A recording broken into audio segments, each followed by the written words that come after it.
Every Who down in Whoville liked Christmas a lot.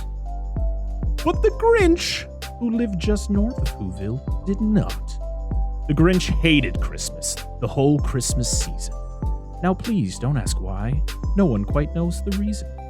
It could be his head wasn't screwed on just right. It could be perhaps that his shoes were too tight. But I think that the most likely reason of all may have been that his heart was 2 sizes too small. Oh, hey everybody! Welcome to Dissect That Film, where we dissect your favorite films, film franchises, and TV. You caught me reading a little bit of a story to my good friends Dan and Angela. Read it again, Daddy. Because today, as you could see, I was reading a little story called How the Grinch Stole Christmas. And so I thought, instead of just covering one version of this wonderful movie, we're going to cover 2 versions of this movie.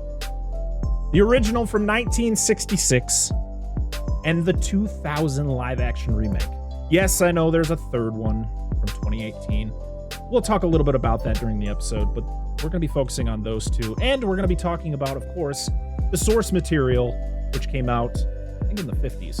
But yes, we're talking about How the Grinch Stole Christmas. I'm your host, Brett Parker. Joining me, as always, the wonderful Dan and Angela of DNA Gaming. Hello. I have my narrator voice still going. He's like, he's still there. Narrator. Hello. Hello, everybody. Welcome to the show. So, it is episode 80. What are we on? 85? 86 now? We're on an episode. This is weird. We did a weird intro this week. I'm not prepared. Or I was prepared, but not prepared at the same time. But welcome, everybody. Welcome to the show. We are happy for you to be here. I'm so excited. We're on week 3 of our holiday favorites. And this week, it's my pick. That's why I chose How the Grinch Stole Christmas. And I thought I would add a little bit extra because I feel like the original Grinch from 1966 isn't talked about enough as much as the 2000 Grinch, which I feel is talked a lot. And to be honest, from what I've seen, especially as an adult, a lot of adults don't like this movie. I mean, at least the 2000 one. And we're going to talk about more where I feel why a lot of people probably don't like the 2000 Grinch. And honestly, 22 years later, it's always the question of, does it still hold up to the people who did like it back then? Gosh, 22 years. 22 years. 2000. It's wild.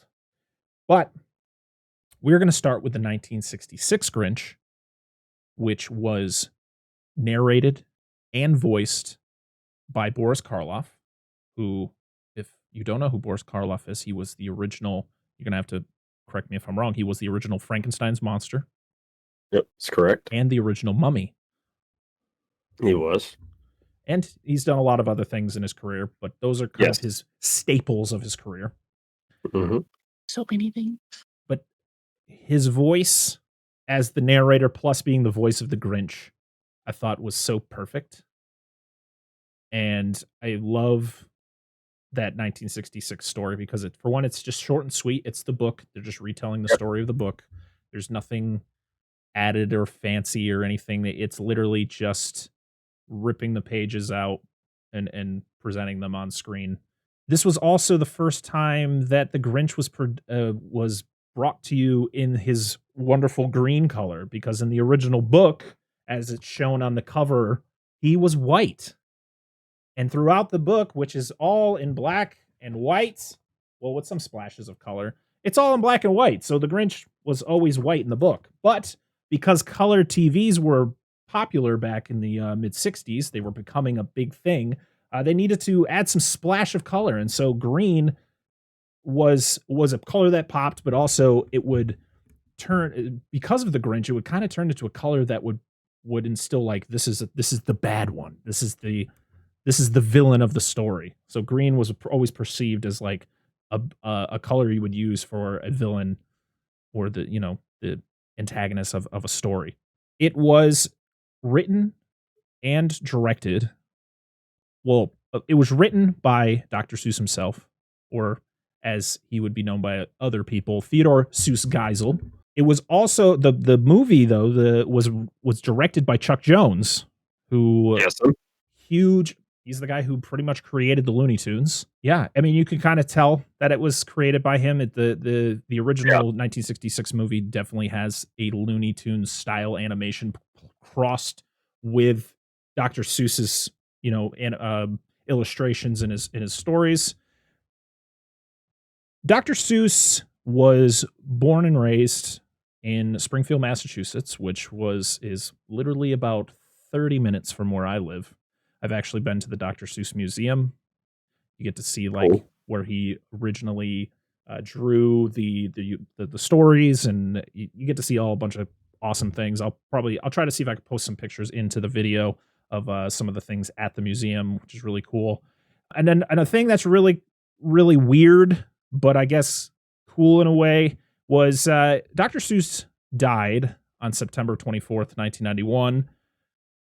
And yours truly was born on September 24th, 1991. So Dr. Seuss left the world and I was brought into it. Unfortunately, I didn't get his artistic abilities because I can't draw for shit. But I always thought growing up when I was told that, I think I learned that when I was in like second grade. And I just it was something I could never forget. I was like, man, I was born the same day Dr. Seuss died. I don't know if I should be sad or like cool if that's a fact for me. But hey, it's there. Yep. But yeah, let's talk a little bit about like what we thought going, what is our history with this version of the Grinch, which I actually have look at me. When my grandparents both passed away last year, I got their VHS tapes, and one of them, I got two cameras here, sorry guys, but I'm showing everybody. This is the VHS version of the animated version of How the Grinch Stole Christmas. Yes, that's the one we had growing up. Cool. Also, I have the VHS of the Jim Carrey version, which I'll show when we get to that one. But guys, what is your history with this movie? Like even today. I'm just here. What do you want from me? Oh, my history. I don't know. It was always a staple at Christmas time. We always had it on at one point or another. I don't really know any like really big history. It was just a common thing to watch during Christmas time, like Rudolph or most of the other Rankin Bass stuff, Charlie Brown's Christmas. If you really dig, Garfield's Christmas, all that fun stuff. But it is normally a tradition for us to watch the How the Grinch Stole Christmas on Christmas Eve every year. This year we watched a little bit early for this podcast. But traditionally we watch it part of the regiment of things to do on Christmas Eve, which is make chili and cinnamon rolls. I have to work this year. Sorry, and then watch How the Grinch Stole Christmas, and then go look at Christmas, or drive around look at Christmas lights. That's what we generally do every Christmas Eve. I like it. Angela, Yeah. what did you grow up with the Grinch like everybody? I feel. Yeah. I don't feel we watched it every year, but I do remember watching it several times growing up, usually at my grandmother's house. But like, because him talking about it, I'm like, I don't really remember how many times we watched it. I just remember seeing it every so often. But it's like I'm trying to rack my brain. Yeah, it was multiple times a year for us. I don't remember any specific time watching it. I just remember watching it.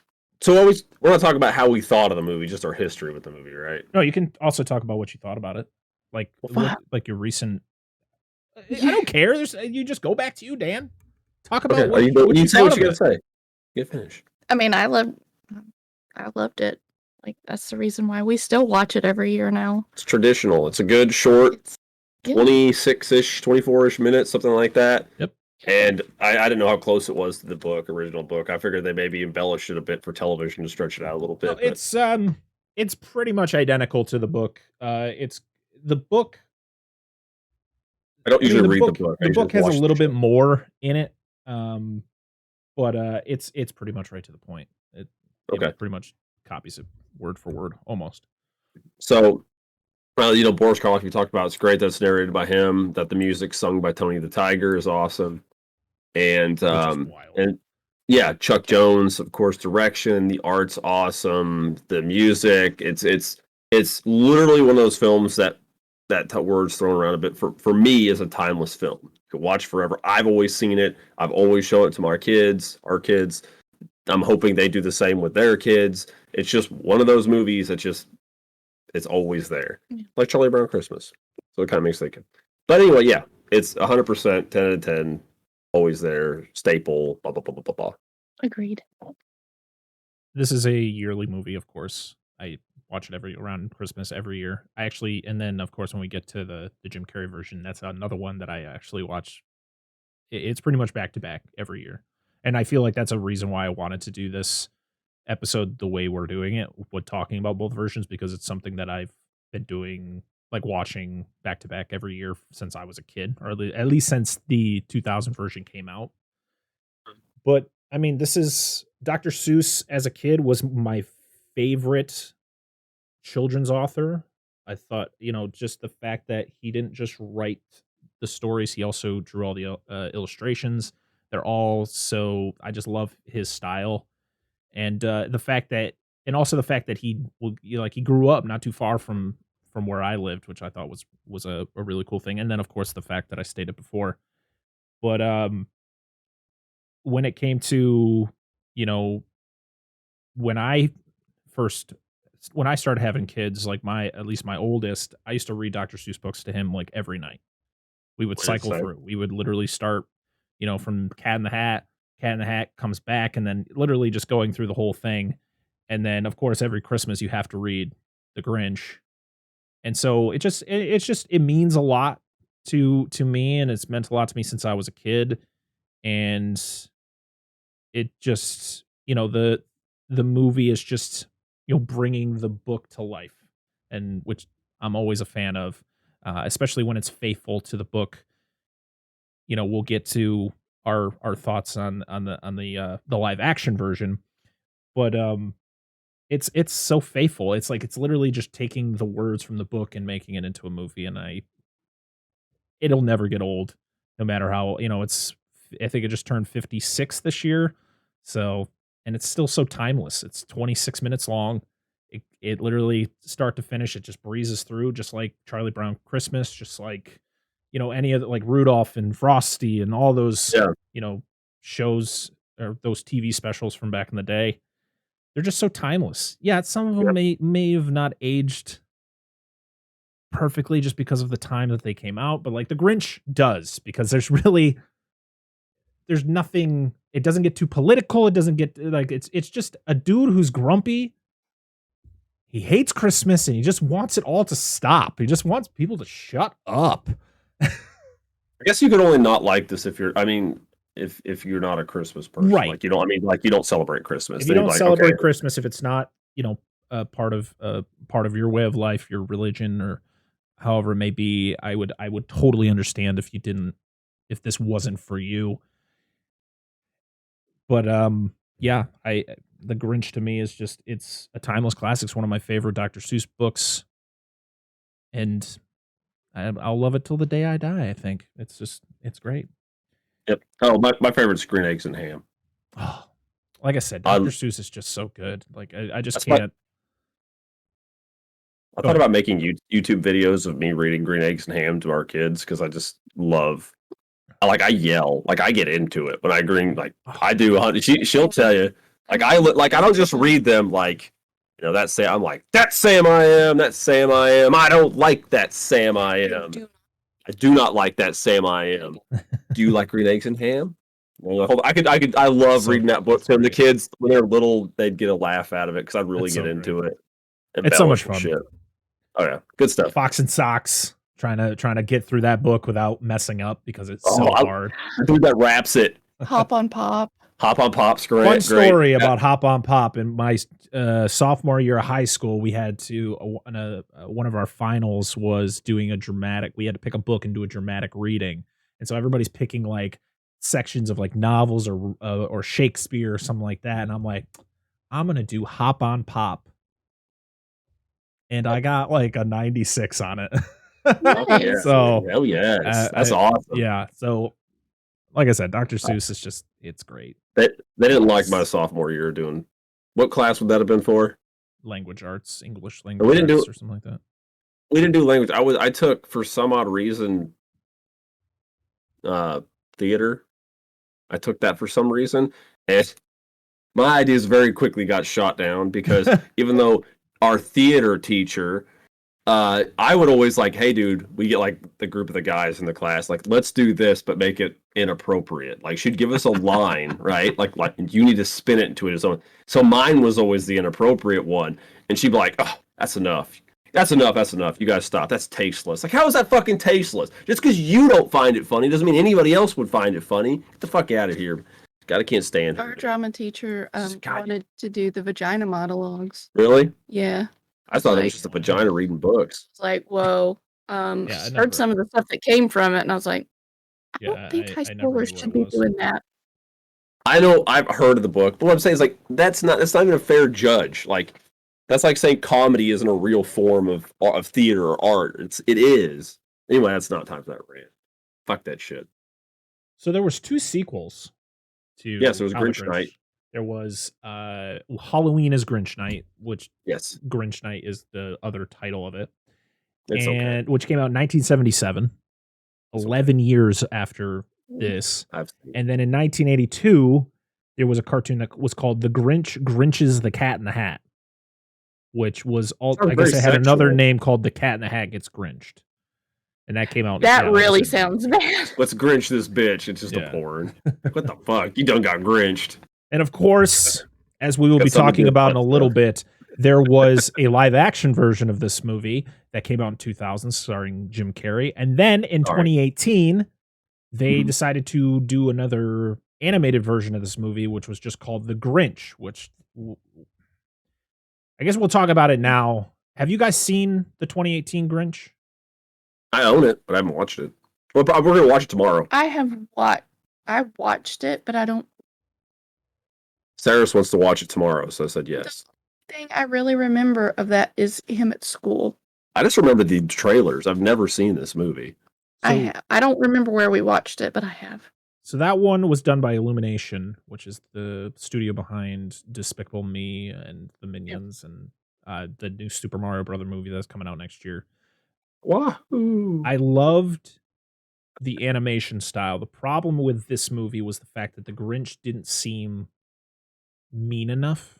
You know what I mean? Like in the beginning of the story and the movie, and then of course in the 2000 movie, he's really grumpy and like he projects kind of he's just a douche.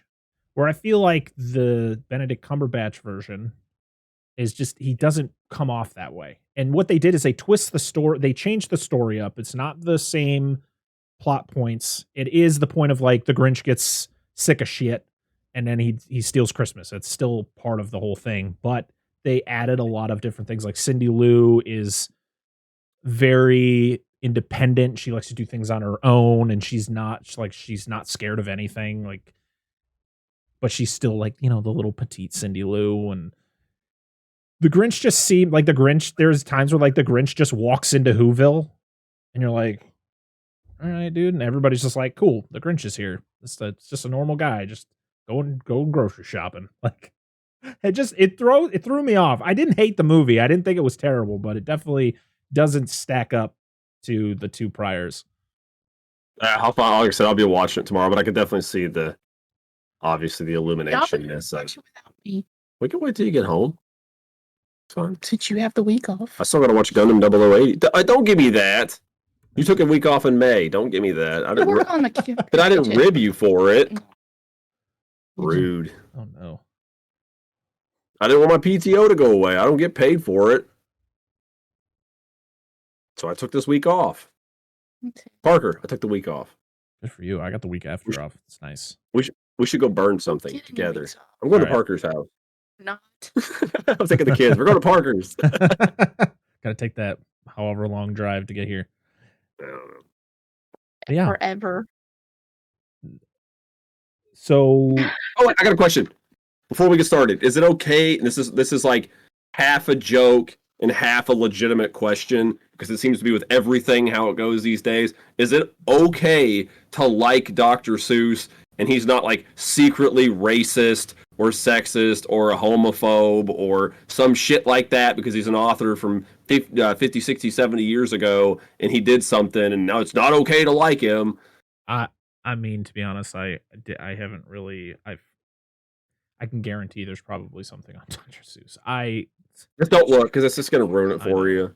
You can't like him or his work. So I can like what I want. So Dr. Seuss, I know, started as a propaganda illustrator. Like, he drew a lot of illustrations during World War II, like, of course, depicting, you know, the Nazi party and the axis of powers, like, you know, looking ridiculous in his style too. And it's just funny how you go from doing that in the style that he drew all of his books in, and then going into children's novels. Well, no, I mean, especially because if he did do propaganda posters, he's more than likely did some racial depictions of Asian people as well. Well, see, Guarantee it. he came under criticism. It says here he came under criticism for outdated and insensitive depictions of racial, ethnic, cultural, and gender differences. Absolutely. You know what you do? You read your kid the book and be like, if you find something like, this is not okay, but this is how this was at the time. Read the book. Don't think your kid's too stupid to understand. I do remember. Teach your kid. Listen, elevate your child. I think it's one of those things where you just got to be like, I like the stories he made. I liked what he did with, like, when it came to children's books, he revolutionized what it is to create such iconic stories. Do I agree with everything he did in his life? No, of course not. Like, I know, it's like if you say you like something. It was the time where people just did that shit and thought it was okay. Yeah, it's different times. I'm not saying it's okay. I'm not. I just want to state that right now. I don't think it's okay, but I think you can look, like, it's not like I'm sitting here and I have a freaking mirror, like a whole shrine of, like, just Dr. Seuss and, like, oh, praise Dr. Seuss. No, I just like his stories and what he did. It's to the left of the Christmas tree. Yes. You can't see it. It's up there. The Seussian shrine. I enjoy his art. I enjoy his storytelling. Yeah. One fish, two fish, red fish, blue fish. That's the one that I. This one has a little. No. This one has a little. Wait, was it? This one has a little. This one has a little star. This one has a little car. Say what a lot of fish there are. That's the one. No, because you couldn't, because he calls one of the fish fat. You can't do that. No. This one is, yeah, it's whatever. Cancel Dr. Seuss. This one has a yellow hat or something like that. Yeah. So stupid. So I noticed in the original animated movie from the 60s, the Grinch states that he has been on Mount Crumpet for 53 years. Damn, the Grinch, like, the Grinch is like a middle-aged man, and he's just an angry middle-aged man living on a mountain. Like, fuck you, who's? How dare you? He doesn't want shit to be loud. He wants to be left alone. Yeah. I'm a grumpy person. Yeah, exactly. We don't want loud shit going on outside our house. Stop singing. Exactly. Ooh, shit. Oh my god. Turn that damn Who music down. Now that doesn't bother me. The Christmas music played for 2 months straight is what bothers me. One last thing before we move on to our next version is that the song "You're a Mean One" was written by Dr. Seuss, but sung by Thurl Ravencraft, who, as Dan said earlier, was the voice of Tony the Tiger back in the 50s and 60s, or whenever. He was all the way up to the 90s, dude. Yeah, he was when we were kids. Like, he stopped. I never looked into that, so I was like, oh, shit, that's pretty crazy. I didn't know. I was watching like a making of or something of this like a long time ago, and I was like, "Holy shit, it's fucking Tony the Tiger! Frost my flakes, Tony!" No. Oh no. Take from that what you want. You read into it. There may be layers, there may not be. You done got Grinched. Yeah, that's it. I'm telling you, dude. I'm telling you, this is getting Grinched. Grinch night is not what you think it is. I'm telling you, it's butt stuff. I'm telling you. Also, the original book was published in 1957, so 9 years before the movie was made. Ooh, that's when that's the year my mom was born. Nice. That was years before my mom was born. The whole point behind the book, for at least when Dr. Seuss wrote it, was to, and we see it a lot more in the 2000 version, is it's it's made to criticize the commercialization of Christmas and just how people perceive Christmas even today. You know, Yep. it's more about the presents and, you know, what am I going to get somebody instead of just being like, let's just hang out, spend some time. We don't need to buy gifts. We don't need to do all this spending thousands of dollars on things that most people are just going to use for a little bit and then discard at some point. Buy me food. Yes. I mean, I will. Food, And I will discard money. I'll Just discard- give me I was money. gonna say I'll use it and discard it. but I'll in a discard different it in the toilet. Out of my ass. It's coming out the ass, It's coming Martha. All right. Do you Get guys have out. anything else you want to add to All right. Sorry, we're being. I apologize. oh, I'm being an all I idiot gotta today. say, I mean, there's Day. you could praise Yes. this movie through and through of just how Yes.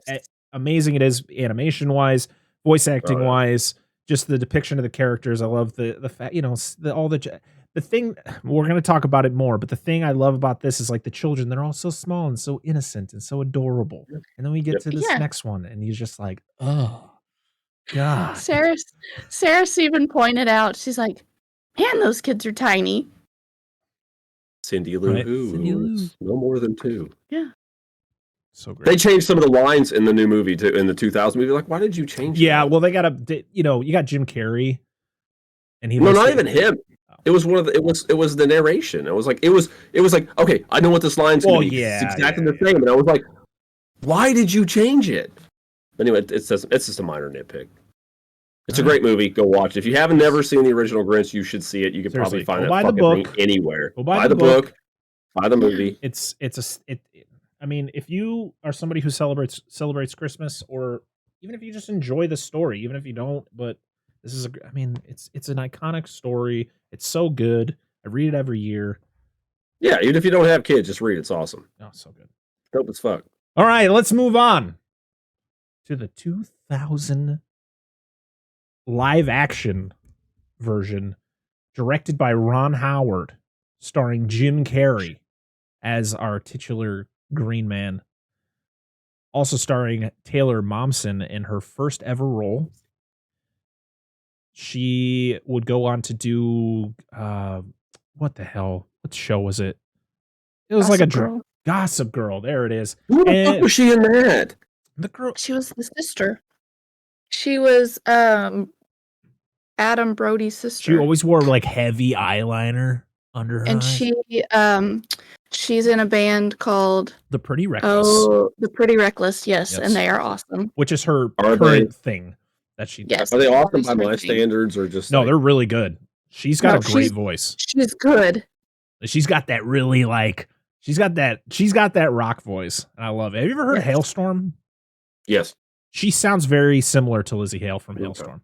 But she, Yes. yeah, I listen to her. I listen to Pretty Reckless all the time. They're really good. And I'm glad that she improved over her singing voice from this movie, because her singing voice in this movie, I understand she was like, how old was she? She was born in 93, so she was like 6 or 7 when this movie was made. As I say, she couldn't have been Yeah, her That voice old. her voice sounded like a child who could not tell a key. Like she couldn't stay in key. It was a little it's like I was me. like, ooh, you grew up drastically. But this also Yes. has Jeffrey Tambor as our just wonderful mayor, who is probably the most hated person in this movie. Christine Baranski, who is a character I think a lot of people hated. Like when you initially saw this movie, and especially growing up, I always think had in my mind like this character is not very good. And then like watching it recently, I was like, she's actually not that bad. She has some like instances where it seems like she's a terrible person, but overall, I think she's always. I mean, she was always seemed like a pretty good person. She wasn't a bully. Bill Irwin, who plays Stu, and Molly Shannon, who plays Betty. Yep. You can't tell a lot of who these people are, because with the ridiculous facial prosthetics to make them look like the Who's from the story, which is just nightmarish in some ways. This was narrated by the Academy Award winning Anthony Hopkins, who spent sir. a total of like 2 hours to record all of his lines for the narration. What a It badass. He's probably like, let's made make a some quick good check. money. Quick check. Probably did. Of course, like I said before, it was directed by Ron Howard. It was written by Jeffrey Price and Peter S. Seaman. Yes, I said Seaman. Let's make babies. So they both were involved in movies such as Who Framed Roger Rabbit, Doc Hollywood, Wild Wild West, The Last Holiday, and their last movie they wrote together was Shrek the Third, which Interesting. some people would say is the worst Shrek. It's better than this. Music was done by James Horner, who has done movies such as Avatar, Honey, I Shrunk the Kids, The Rocketeer, Braveheart, Mask of Zorro, Beautiful Mind, Amazing Spider-Man. He's done so many things, but he unfortunately passed away back in 2015 in a plane crash, I believe. Interesting. Yeah. That's unfortunate. So this movie was released November 17th, 2000. All I can think of is Dude Perfect. I'm sorry. I got tickled. Yeah, dear. Carry on. Are you drinking apple juice? No, I am drinking an apple cider Yes. seltzer We thing gotta get with some of rum that. in it. I was close. I wanted to drink Good a festive alcoholic beverage while we talk Is about it- the Grinch. Is it I'm drinking tasty? strawberry so Mike's good. Harbor. It's delicious. Okay. Because I know sometimes you just pour yourself a drink and you're like, this is what I got. I'm just going to choke it down. Most of the time I drink water, but I'm not working early tomorrow morning, so I can drink a little bit of something. I gotta record this. I gotta do some editing later for something that will, as you listen to this, will be already released. But yeah, a lot of things, and so I figured I'd enjoy myself while I do it. The budget on this movie was $123 million. Holy shit! A lot of money. A lot. But it grossed $345 million. Still made some Not bucks. too bad, not too bad. Too shabby. It won an Academy Award for Best Makeup. And it got nominated for Best Art Direction and Best Costume Design. Yep. It was good. Really the best part about this. All right. Let's talk about this. Let's talk about what we thought of this movie. Watching it again. I guess I'll start since this is my movie. And I never get to start. So sit down and listen. It's your fault. I know. I'm the host. I gotta be nice and let you guys talk before me. Wow. We're just here. I was trying to hold it as long as I could. I was just the same position, just Dan's holding in something. He's gonna burst and release something. Whoa. Fuck you. That's for when after the cameras are off. Whoa. They can involve you. You'll be. Don't worry about it. Okay. I'm better then. Carry on. No, serious. In all seriousness, carry on.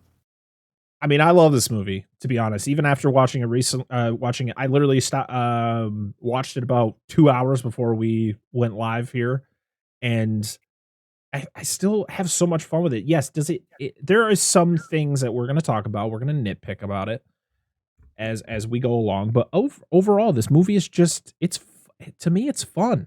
I think Jim Carrey as the Grinch, he, of course, he's being Jim Carrey, but he's also adding kind of a different side of the Grinch. What we see in the 1966 animated short is a very one-sided Grinch. You're seeing him from you don't know anything before. And I know a lot of people will be like, we didn't need to see the before. We didn't need to see how he becomes the Grinch. It's just, let's just get to the point. But I've always enjoyed this movie. Still today, it's still a movie that I watch every year, and I'm going to continue to watch every year. Does it have its problems? Absolutely it does, and we're going to talk about them. Are characters written poorly? Do things look really creepy? Does the message just not get across the way that it should from the original story? Absolutely. But I still have a lot of fun with it. That's my thoughts on it. Who wants to start over there? I don't like this one. Did you ever like it, or was this one you never liked? I don't know if I really ever liked it. I I resonate with this Grinch because he's like me in Grinch form. I really like the makeup and the costumes, and I love Max, but anything outside of anything with the Grinch, I could do without. And it really is Jim Carrey being Jim Carrey. But anything outside, I hate Martha, the neighbor. I know. I just don't like her. Yep. Like Martha? Yeah. Like I could do without her. And her. All the time. Sorry. Sorry, not sorry. No. I as a whole, I don't like it. As Jim Carrey is the Grinch, he's me. He really is. But no. Would I watch it again? No. We were making dinner while we were watching this, and like we were in the kitchen while this was going on. Well, I was in the kitchen a lot of it because I was watching the chicken. I was like, you at least need to watch it, dude. I was paying. I was listening. I was coming. Yeah, I was listening. I was not just ignoring the movie completely. But really, like, actually, eyes on the movie. No, I'm like, I know what happens. I know what goes on. I just. Right. Well, I mean, I feel like this is exactly what Darren from NostalgiaCast wants to hear. He wants to hear people not like this movie. So I will be the one shining light of someone who still enjoys it because I can guarantee. I know his feeling. I can guarantee Dan loves this movie. Absolutely. Tell us more, Dan. Tell us more. Okay, I will tell you more. So, Darren, I will fluff your nuts right now, sir, if you want to put it that way. I haven't drank enough for that. Well, it'll be off camera. Just you see like a lot of hand movement under the camera, and like oddly there'll be like a jingling sound. Like it's not the change high pitched. Oh, when is this happening? So I cannot be here. So seriously, let's start with positives. Jim Carrey's good. It's Jim Carrey.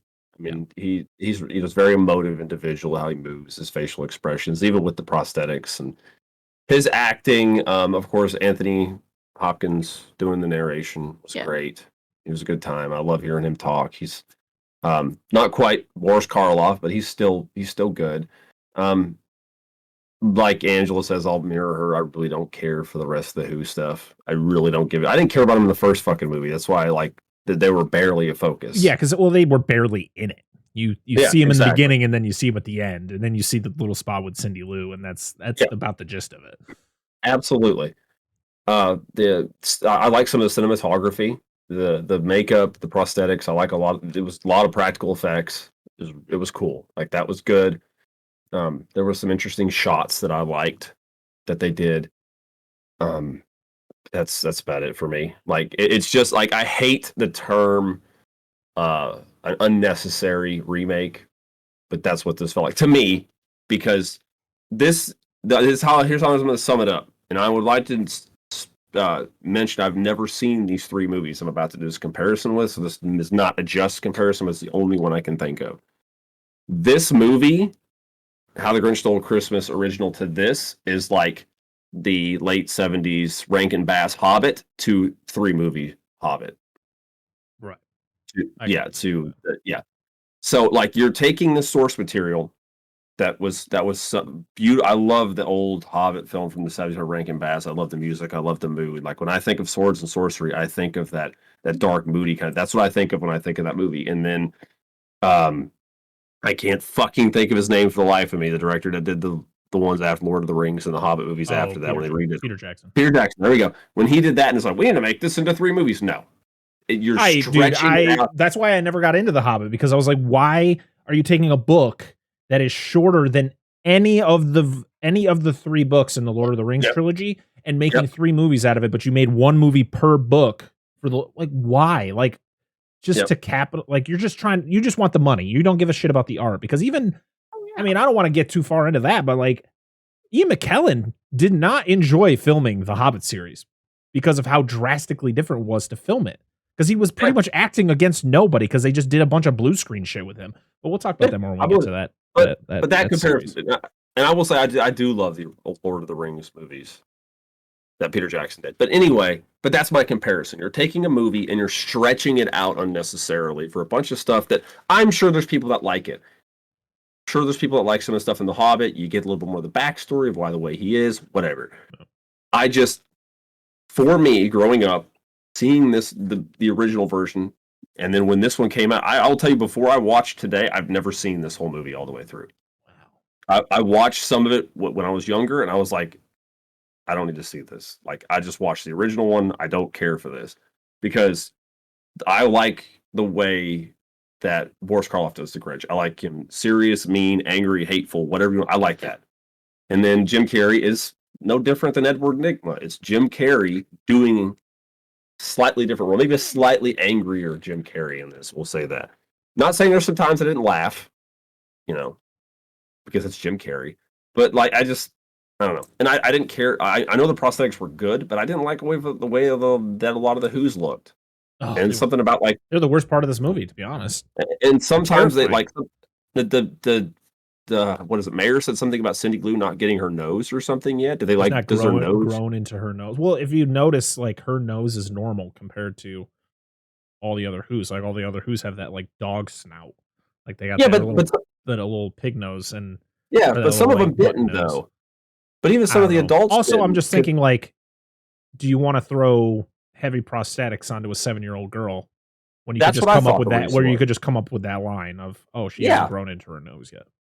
But then I seen the one lady that had like fucking moist cave for the Grinch. She didn't really even have she had all. It looked a little different, kind of like the standard humanish nose. Yeah, it's just that I just felt like a lot of it was just done to make a longer movie.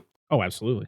Unnecessarily. So to me, this movie has no place in my life. Like I have no intentions of ever watching it again.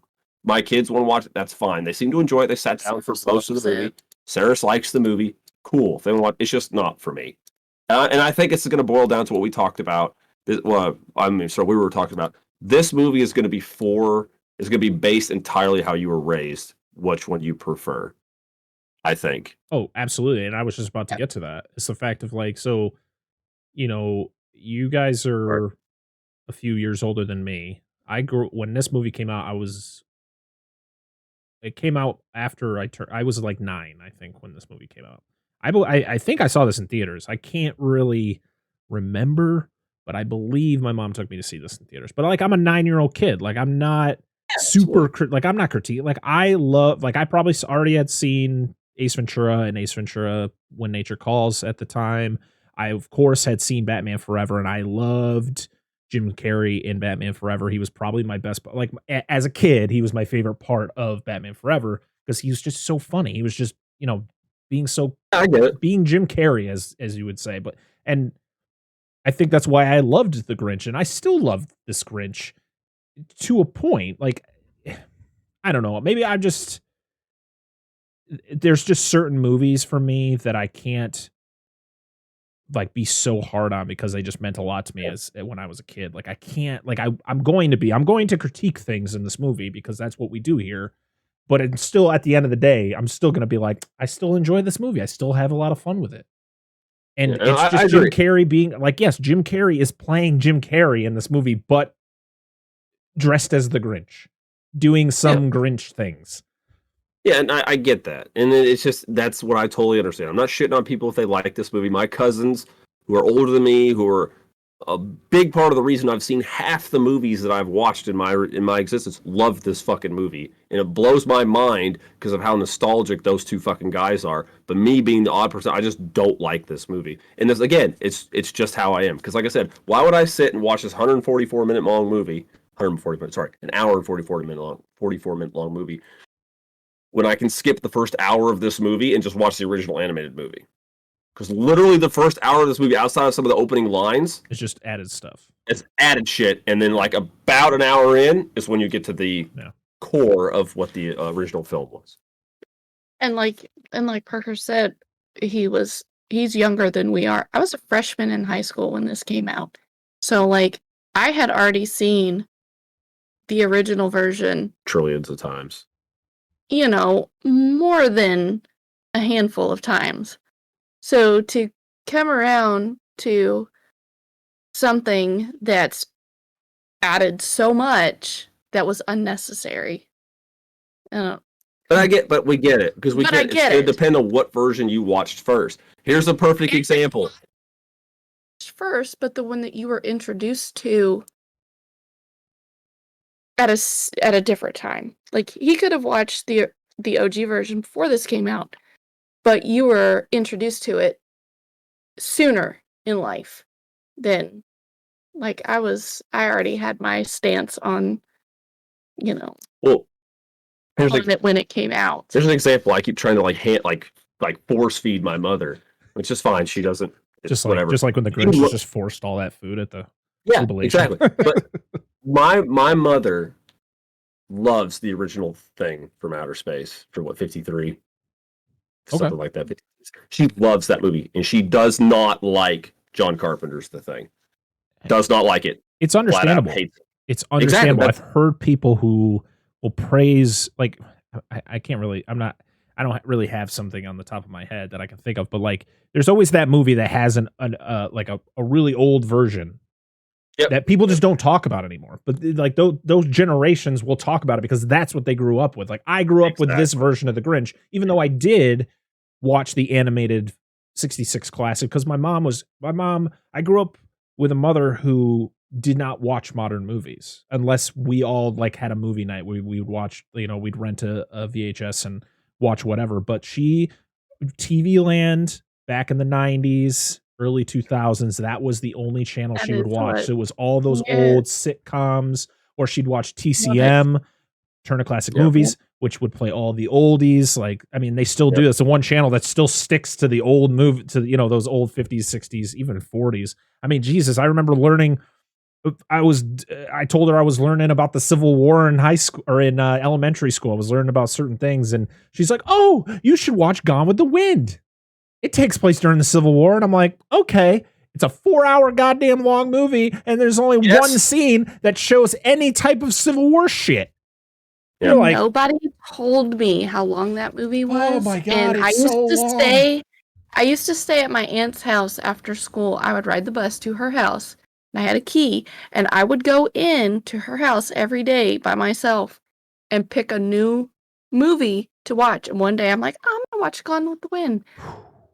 Holy shit! That was a poor decision. Love the movie, and drawn out, but nobody ever told me how long the movie was. I just remember watching, going, "What was that? Like, what did I just watch?" I do want she has the like an original VHS, like when they first printed the VHS of that movie, where it was like a fucking a box you get like candy chocolates in, and it had 4 VHS tapes in it. Yeah, that's how I watched with the gorgeous artwork, because it was all hand drawn for the cover of the movie. But oh my, but yeah, I grew up with. Nobody warned me of that. Geez, I used to watch freaking Doris Day movies, Rock Hudson movies, Tony Curtis, all those type of movies. So like, we watched the 66 movie all the time, but like this was my childhood. Like, there was like the Grinch is coming out. Like, it's a live action version of the Grinch, and it's like, oh, hell yeah. Oh, and it's got Jim Carrey in it. Oh, sign me up, Mom. Can we go to the theater, please? Can I watch this every day? Like that was just, I mean, I've seen this movie so many times. Like, I can't even count. Like I said, I've probably watched this every Christmas since I was 9 years old.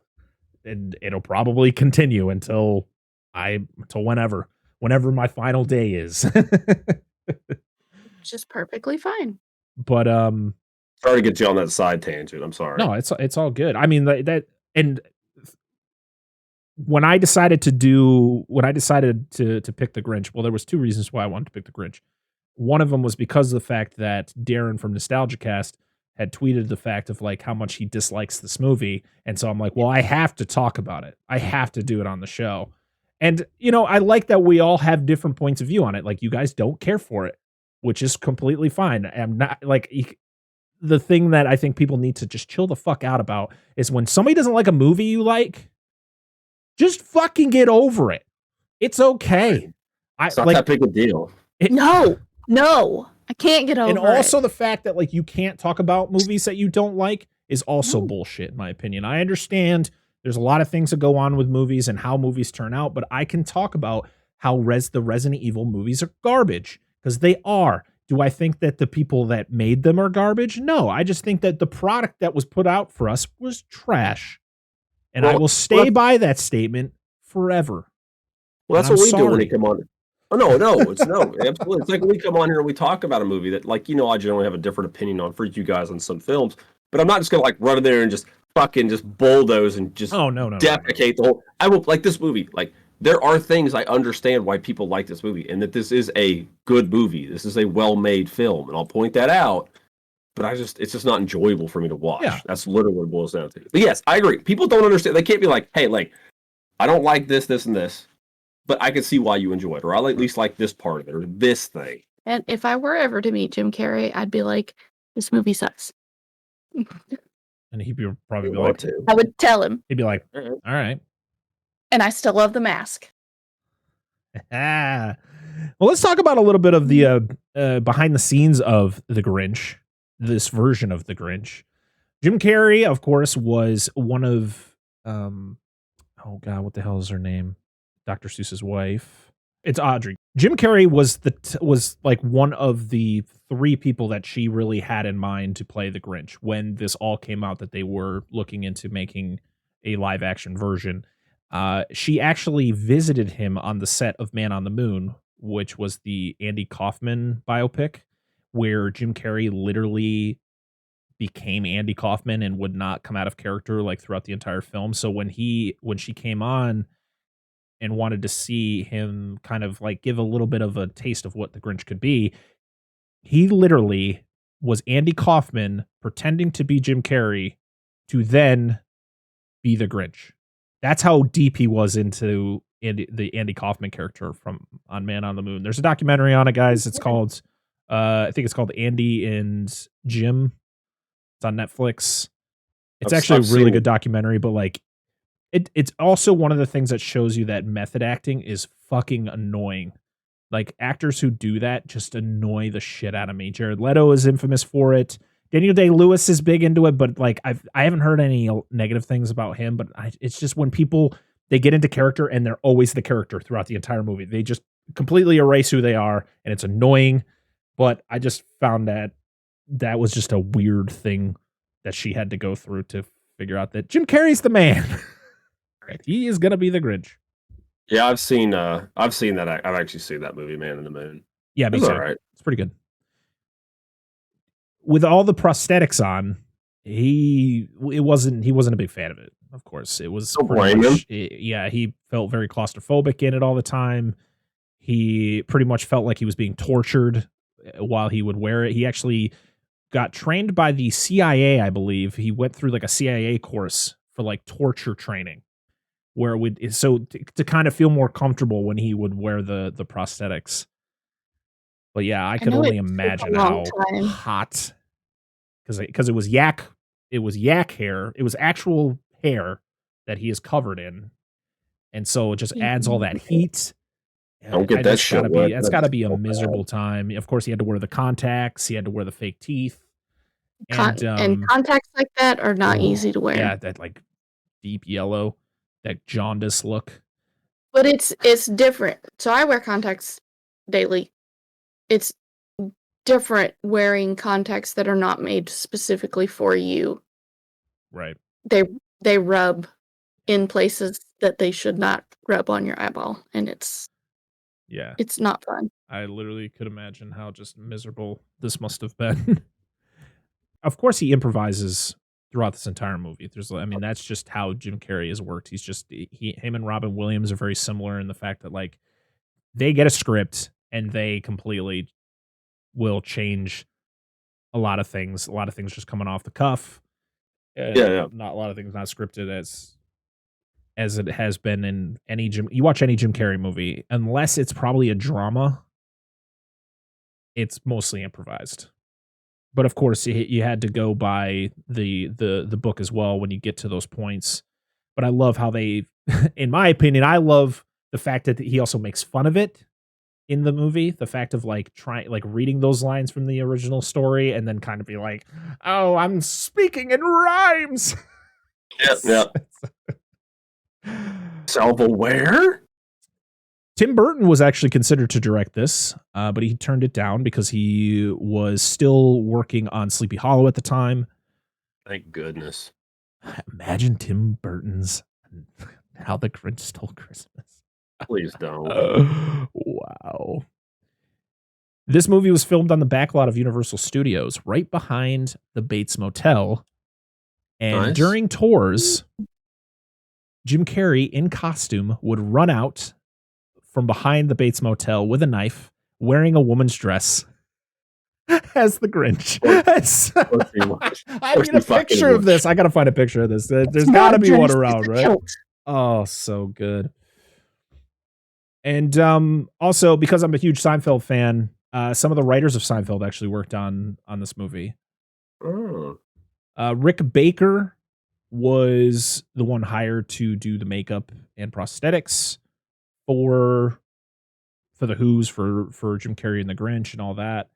And Kazuhiro was the makeup artist. And this is a quote from him. He said, on set, Carrey was really mean to everybody, and at the beginning of production, they couldn't finish. After 2 weeks, we could only finish 3 days worth of shooting schedule because suddenly he would just disappear, and when he came back, everything was ripped apart. We couldn't shoot anything. Oh my God. And they also had an 8-year-old boy who played the young version of the Grinch, who I believe passed away. Yes. He wasn't 8 at the time. He was born in 82. He's yes. Right. No, I'm just okay. Sorry, the Grinch at that time was 8 years old. Sorry, the character or the actor playing him wasn't 8 years old. Yeah, but yeah, Carrey, I guess, spent 92 days in the Grinch makeup, and yeah, sounds like hell. It's a miserable time. It's so crazy when you read behind the scenes stuff like that about like how troublesome actors were doing things, and then you watch the movie and you're just like, you don't get the vibe, of course, because they can edit it and make it look, all pretty and stuff, but like, as a kid you watch this stuff, and then as you grow up, like I remember finding out about like a lot of the antics from behind the scenes when I was in like middle school, high school, and just being like, oh man, that kind of takes you out of it. It kind of ruins a little bit of like, man, he was kind of a shitty person during this. Like, these people are all just doing their job. Don't be a dick.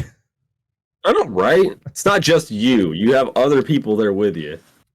And they show up and you can't do nothing because you're being a fucking pain in the ass. And of course,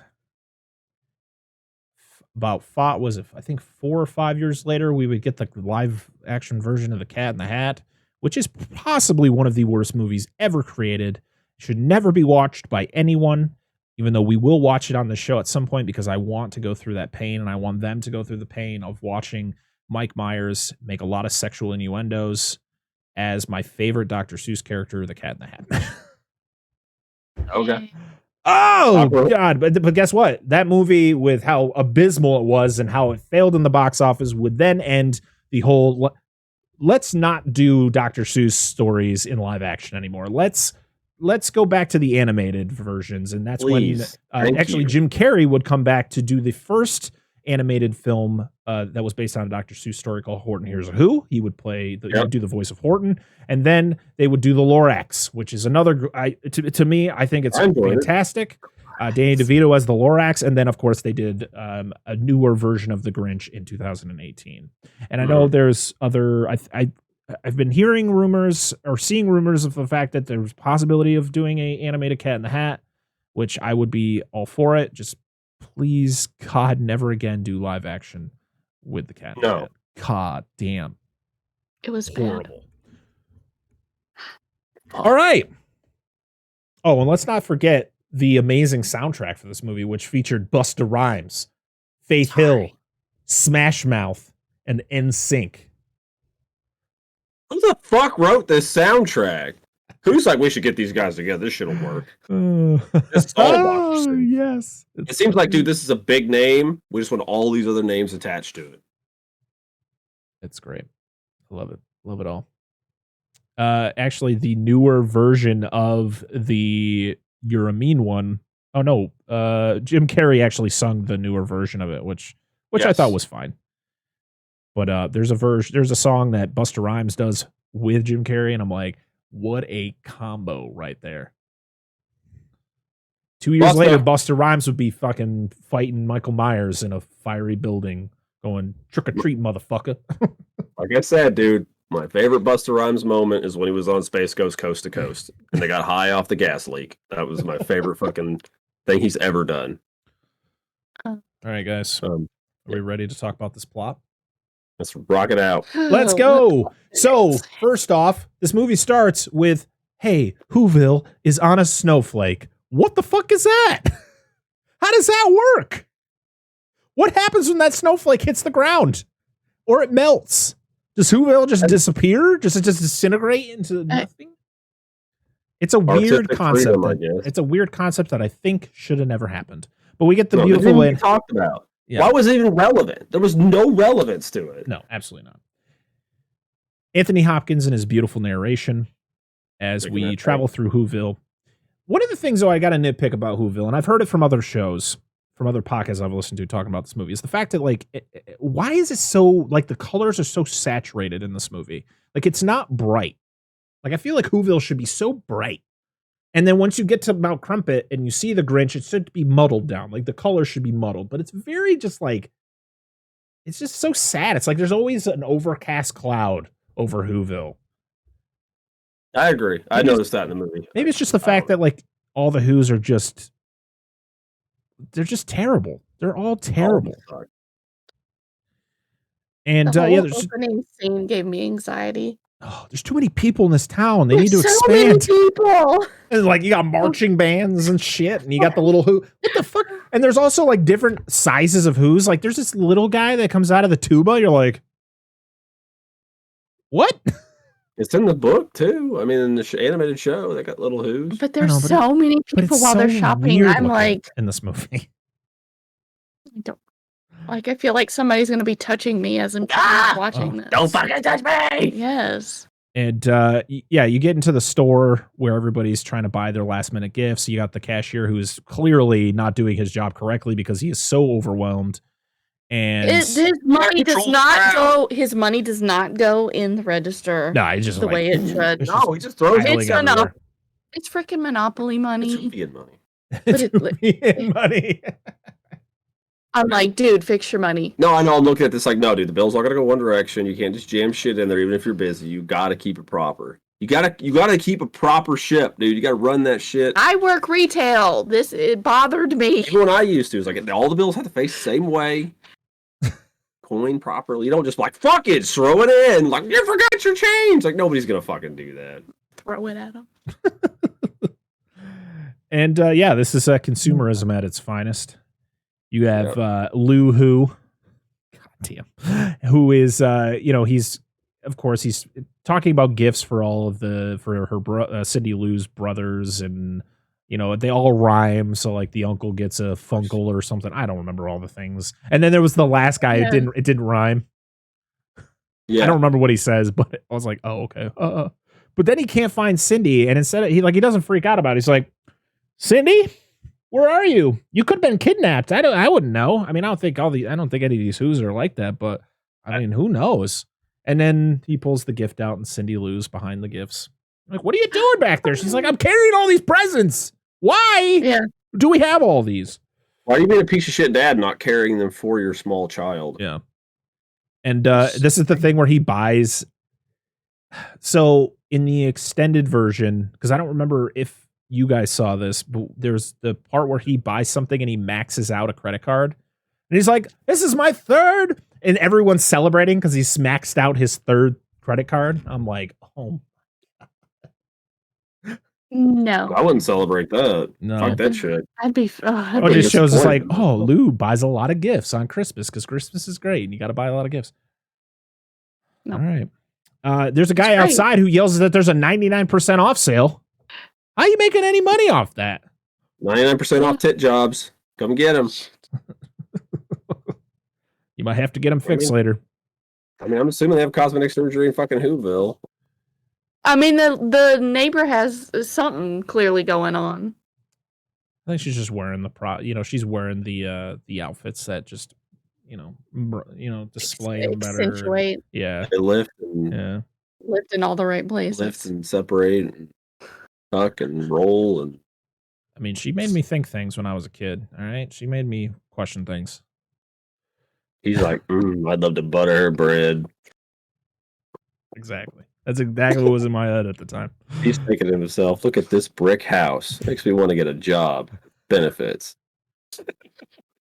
If anybody gets that fucking reference, oh my god, please comment if you get that fucking reference. I'm not saying shit. That's obscure. Another animated movie from the 90s. So we then venture to Mount Crumpet, where there is some stupid teenagers wandering up, and they're like, "Oh, come on, let's go up and see the Grinch. Try to find the Grinch." Which this is like the most believable out of all of this. Oh yeah, absolutely. There'd be teenagers like, ha, ha, ha, let's go up here. Apparently 400 people got murdered on top here. Let's go check it out. Yeah. What do you matter? You fucking a hussy? It's like who pussy or something. I don't know.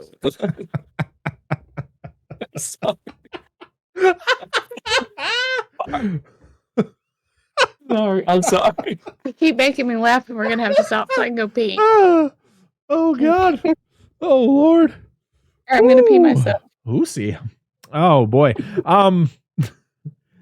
So they knock on the door, or they're about to go knock on the door. I like it was like, do it for me, Stu, or whoever it was, whatever the kid's name was. And before they knock on the door, you get the giant mechanical head that pops out, and it's the design of the original Grinch, which I thought was cool. Yeah. And Max is behind it, barking into it, making the noises. And I'm like, how is this dog propping this thing up? Because it's literally coming. He's got like a strap around him, and then it like comes over his head. So it's like he's holding this thing. Bark. I don't know. Woof. It's like later on when he gets the horn, the horn thing on his, and it doesn't move when he's doing his head like this. Oh, and he also pulls the sled up the hill. He's a tiny dog. Yeah, I'm like, how? But they get scared. They roll down the hill, and the Grinch is very pleased. He bites into an onion without peeling it, and it definitely looked like he actually does this. This does not look fake. This is Jim Carrey biting into an unskinned onion, and you're like, yeah, I've done that before, but I've taken the outside skin off first. I'm good. I don't like onion that much. So he decides he's going to go pay a visit down to Whoville, and he's just going to cause a little chaos. So he gets on his large brown trench coat and his goofy looking mask, and he just wanders through the town. I love it where he's got the hacksaw behind him, and he gives it to the children. He's like, "Here, children, have a saw. Go run. Hurry.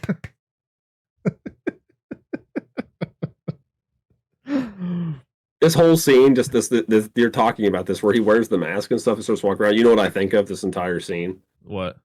The opening scene to The Dark Knight. Oh no, I think of people from. That's what I was thinking of. I was like, this is just like this weird parallel in my mind. I was like, takes his mask off. It's the fucking Joker. What now? Purge. Oh yeah, it could be the Purge. Do you think the Who's practicing? He's just like he's got his hands in his pockets, and he's just like.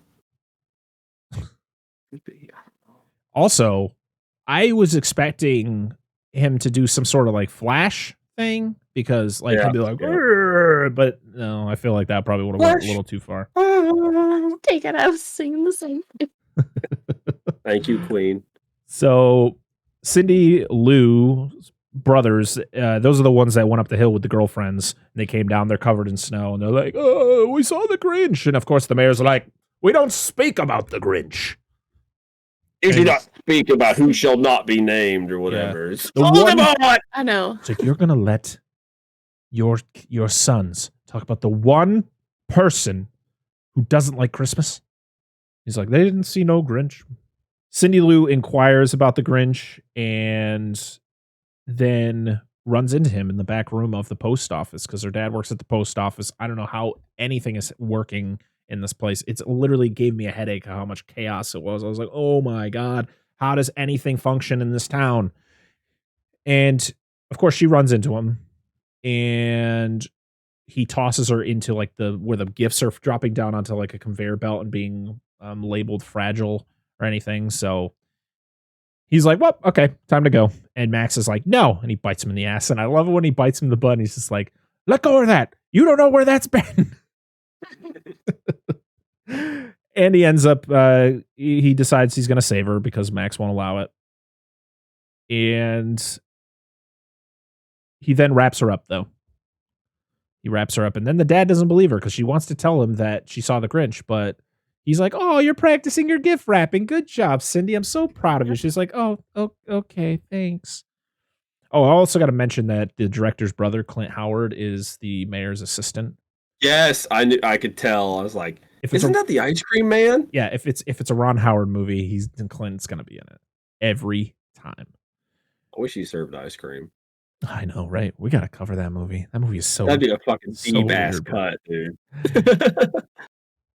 So, Betty Lou, the mother, she is trying to outdo her perfect neighbor, Martha May, in their light display on the outside of their houses, and she's all excited and everything. And then Martha comes out. She's like, "Betty, hi." I'm like, if anyone ever said hi to me like that, I would run, because that is the sign of a psychopath. Like, wow. And she's all in her get up, she's all looking good. And then she's like showing off this like chandelier. It's like, this is like 100 years old. I don't remember what it was. I think it was like a chandelier or something.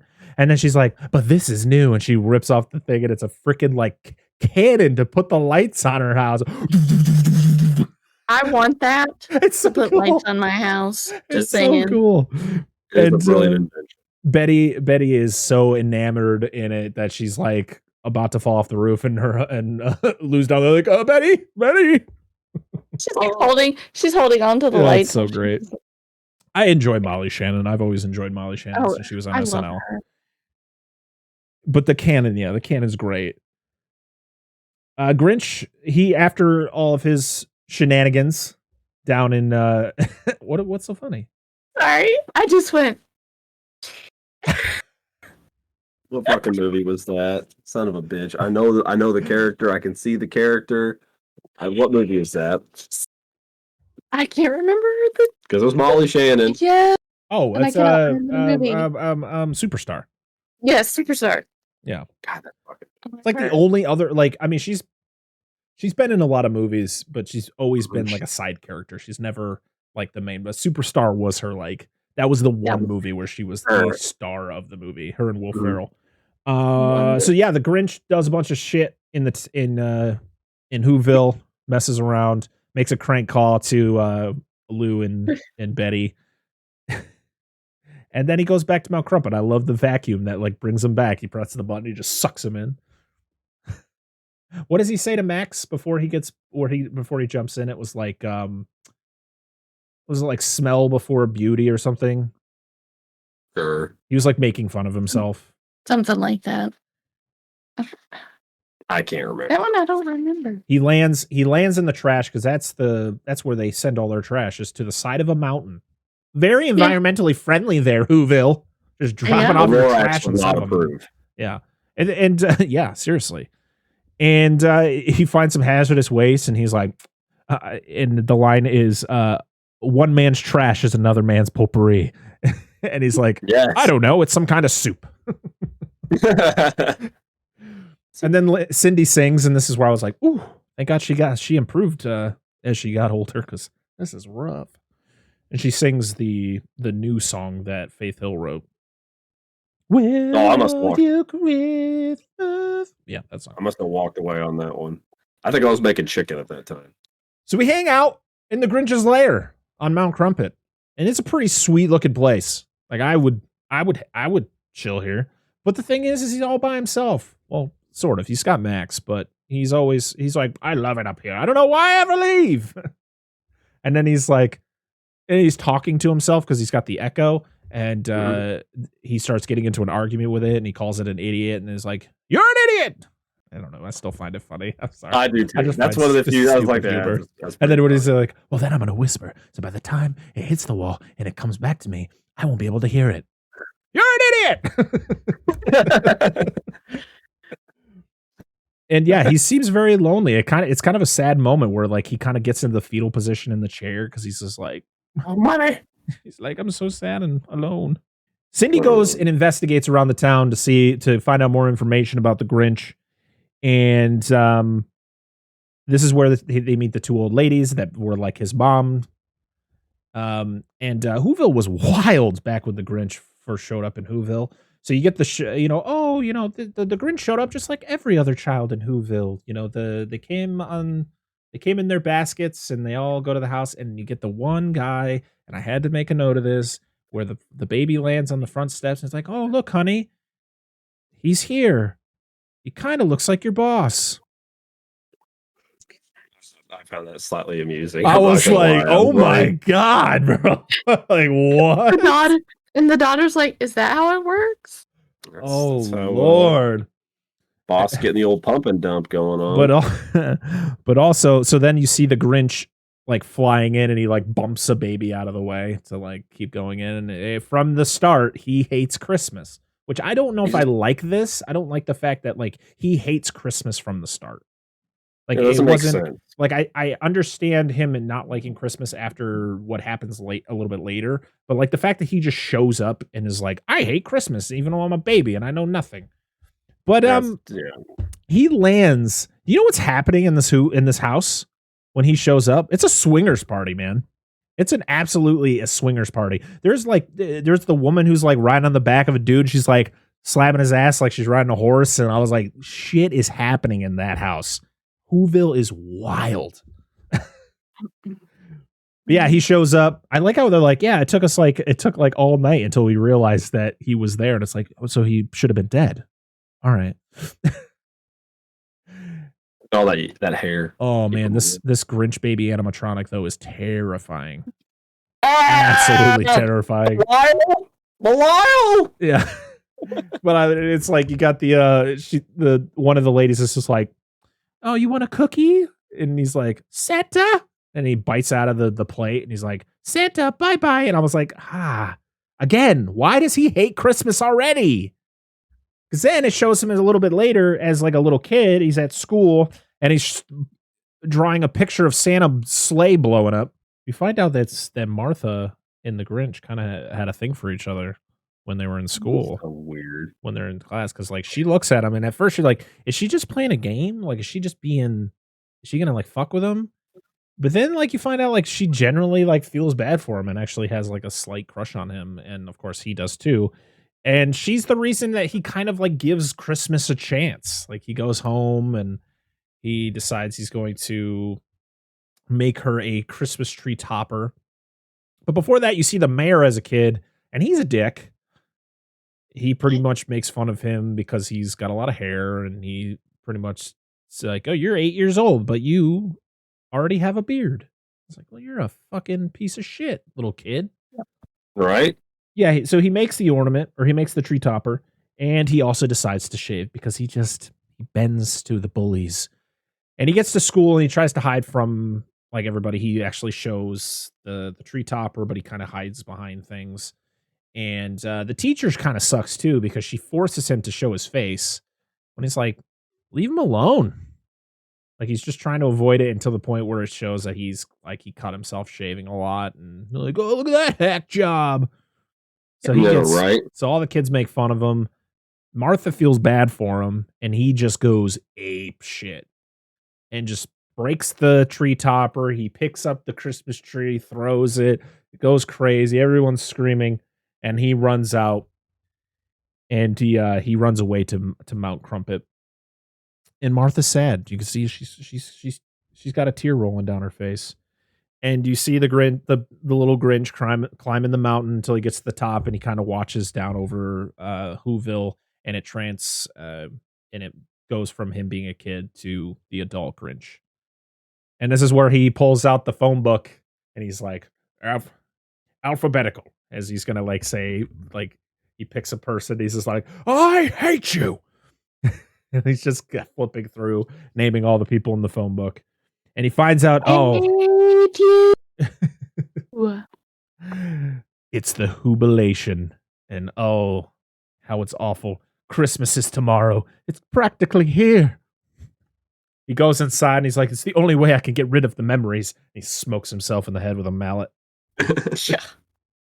Cindy Lou and her family, they wear awesome eggnog hats that must actually have eggnog in them because you could actually see like the liquid like sloshing around in their cups. And I love that Betty just comes out of nowhere with a street. Like, I've got another light for my light display. And it's the street light, and I hear crashes in the background. Cindy nominates the Grinch as cheermeister, and the mayor is pissed because he's like, I want to be the cheermeister, but I can't say that. But he's like, fine. But if he doesn't show up, then it has to be me, pretty much. And Clint Howard's character does whatever the mayor says to try to, or just does anything to try to appease him. And it's very annoying because we know those type of people. Yes. Yeah. So the mayor tries to make sure that doesn't happen. He looks through, like, I guess there's like a Who manual that he looks through, and he's trying to like state things. Then he tries to make shit up, and she calls him out on it, and he's like, fine. And then the Who's are like, yay, the Grinch is cheermeister. Why are we celebrating it? We never hear any good things about this guy. Lemmings. But hey, they're giving him a chance. The Grinch attempts to block out the music. He's doing all sorts of things. And when Cindy Lou ventures up to Mount Crumpet, I don't know why you're allowing your child to go up to the top of this very tall mountain by herself. And how do they get there so fast?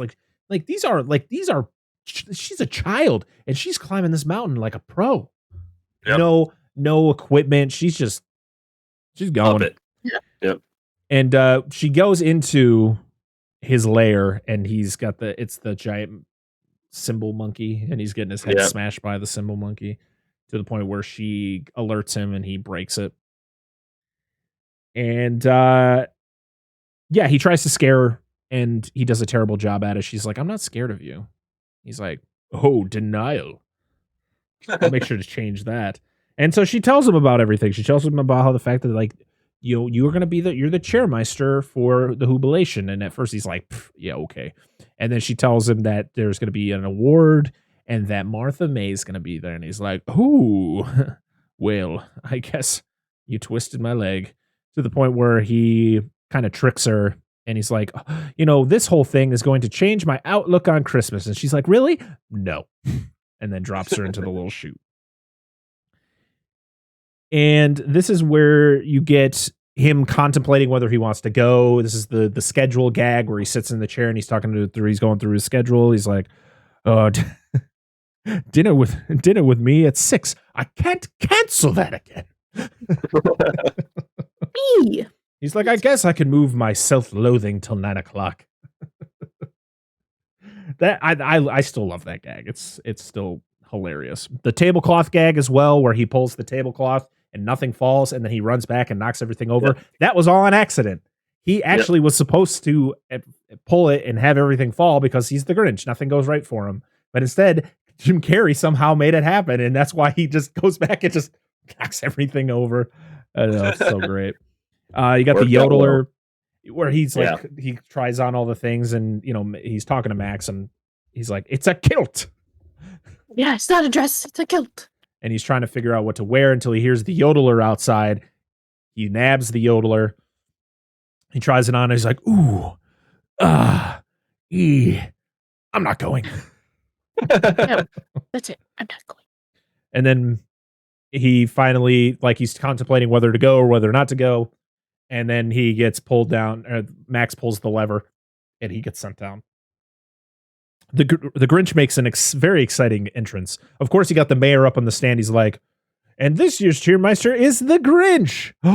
He's not here. Oh, no. Who would have thought this would have happened? Well, I guess it's got to be the runner-up. The Grinch shows up. He shoots out of the trash chute there. He bounces off a bunch of things. And, of course, because we needed this, he lands right in between the boobas of Martha May. Yep. Doesn't even bother. Doesn't even really acknowledge it much. Oh. I know, was she aroused? Was she scared? I'm very confused of her reaction. And also, you find out the mayor had his tonsil taken out twice. Is that even possible? Do they grow back? No, not that I know of. Oh, God.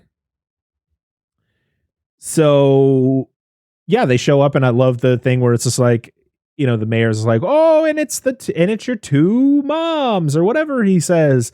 And he's just like, old biddy. Oh, yeah, and your two old biddies. And then he's just like, you two are still living? Yeah, yes. They make him a sweater. And they put him through all of these things. The mayor pretty much schedules all this just in case he shows up, so that he might just leave because it's so much. So it's the chair of cheer where he gets carried around the town and the big like throne. He gets this is the second movie we've covered this holiday season where a character is being force fed a fuck ton of food, because we talked about in Edward Scissorhands that terrible ambrosia salad, and this one it's like fudge. And I mean, this is a little bit better, you know. I love fudge, but like the fact that you're gonna like force feed me that much, and I love it at the second time they show it, and he's just like they just keep shoving his mouth. He's like, "Is that all you got? Is that all?" But there was the point where like he's just ate so much food that he's like on the chair, just like, "Oh, I'm gonna throw up everywhere. I'm gonna shit myself. Oh no." Hopefully there's a flap in the bottom of the chair that just opens up. Yeah, but also like, isn't he naked the whole time? Like, where is everything? He only has the sweater on. I know, he's always naked. Because at one point, you're naked always. Oh Lord. The Grinch it's the gift thing where like you get gifted something, you're supposed to pass it on, but instead he just takes it, and it turns out to be the razor. And of course he gets the flashbacks, and then what's to make it worse, the mayor proposes to Martha May, and he's like, "Whoa." And that's kind of what like it just triggers him, because the mayor proposes but then gives him a car, and you're like, "Oh my God." And Martha's kind of like shocked until you hear the scratching on the car as he runs his finger along it. And he just is like, I mean, and you know what? This is the point where like, I feel like I'm on the Grinch's side with this whole thing. Like, I feel like the Grinch in this movie as a whole isn't a terrible person. I think he was just dealt a shitty hand and just dealt with things in certain ways. Like, I don't think he didn't hurt anybody. He didn't like physically hurt anybody. He's just an asshole. And I feel looking at it in this movie, at least, there's a good reason for him to be an asshole. Like, it's all materialistic. And he states is like, you guys just all you care about is presents and gifts and who can give the most gifts. Like, there's nothing. This isn't what this is supposed to be about. And this is why I hate this. This is why this is all trash. And he decides he's going to cause chaos. So many fucking amazing one-liners in this entire thing. This is one of my favorite scenes just because of all the one-liners from Jim Carrey. Of course, you got he takes the razor, he shaves the mayor's hair in the middle, and then of course Clint Howard's character does it to kind of look, match him. And like everything's going on. Oh, the humanity. And then he calls for another great one. He calls for the taxi, and the taxi drives by, and he's like, "It's because I'm green, isn't it?" Yeah. And he stops the little car. He hops in it. He's like, "You might want to move over," and drives through, causing the chaos. Burns down the tree. Everything's going crazy. So he goes to leave, and of course, the mayor blames Cindy for bringing the Grinch, and it's a piece of shit. Yeah. And the mayor is the villain of this movie. Yeah, absolutely. Like I don't think you can watch this movie and go, "Oh, the Grinch is even when he's stealing Christmas, even when he's doing the thing that the whole story is based around." I still blame the mayor. Is the reason he's gotten to this point, because he's a piece of shit. Yep. So he thinks his plan all went well. He thinks he destroyed Christmas. But the mayor kind of gets the hopes up, and then of course they're like, "Well, thank God we have this extra tree." Like, son of a bitch. So the Grinch goes back up to Mount Crumpet, and at this point is when we get to the beginning of the Dr. Seuss book. Yep, this is where about an hour in. Yep, and he, and of course it's changed. He's saying all the lines from the book and the animated short, and he's saying so much of it. He's like, "Oh no, I'm speaking in rhymes." Yeah. Oh. And then he tries to do it again, and he like catches himself. But this is where he comes up with the plan of he's got to stop this from happening. And before all that, he walks into his lair, and Max is dancing to Christmas music. And, the Grinch gets mad. He throws him outside. And when he takes him out of the snow, he's got like a Santa beard. And that's what gives him the idea to steal Christmas. So this is time for the Grinch to create his costume and sleigh. This is where you get the new rendition of "You're a Mean One, Mr. Grinch." which is sung by JimCarrey. And this whole thing is I enjoyed the whole him making the suit and him making the sleigh. I like how the sleigh is different than the original story. He makes like a rocket. It's like a rocket powered sleigh because it's like he doesn't have any reindeer. Like he's got to improvise. Like in the book, it's all Max. Yeah. Which he actually has to be used in this book or in this movie. Yeah. But at first, like it's as realistic, I guess, as you could be for this situation. And you get all the gags where they do the Ron Howard parody where he's with the hat. Max. He's got the hat. Yeah. Yeah, they get all that all done, and they go outside, and this is where they spy on Santa. They see that Santa's there. So Santa, where does Santa come from? Like, this is a fucking snowflake. Whoville is in a snowflake. I'm so confused. Santa has magic. He doesn't know how the magic works either. Christmas magic. He doesn't know how it works. So he doesn't know how it works. So we get the initial blast off of the rocket sleigh down to Whoville. And I love the whole thing where he's just like, make it stop, Mama, make it stop. Yep. I'm going to die. And then he finally lands and they're going down. He lands and they're going down the hill. And he's like, oh my God, I'm alive. I almost lost my composure there. You also get the whole thing where there's a fourth wall break where he actually talks to the narrator. Yeah. Because he's going into his first house and he gets down the chimney and the narrator starts, the narration starts and he's like, shh, it's got to be more stealthy. So he starts to whisper, which I thought that was a nice little touch. No, that was nice. It was a nice touch. And so they have the Grinch, we get the little bit of a montage where he goes through the houses. Then he runs into Cindy Lou. And this is a scene that doesn't make any sense, especially the relationship that Cindy Lou has with the Grinch in this movie. How does she not recognize him? There's no way you don't recognize him. He doesn't change his voice. He doesn't change his voice. He might sound a little bit deeper, but he's still the Grinch. And like he shows his face to her. Like he pops his head through the tree. It's just like, oh, it's the Grinch wearing a Santa hat. Like, how does Cindy Lou not realize who it is?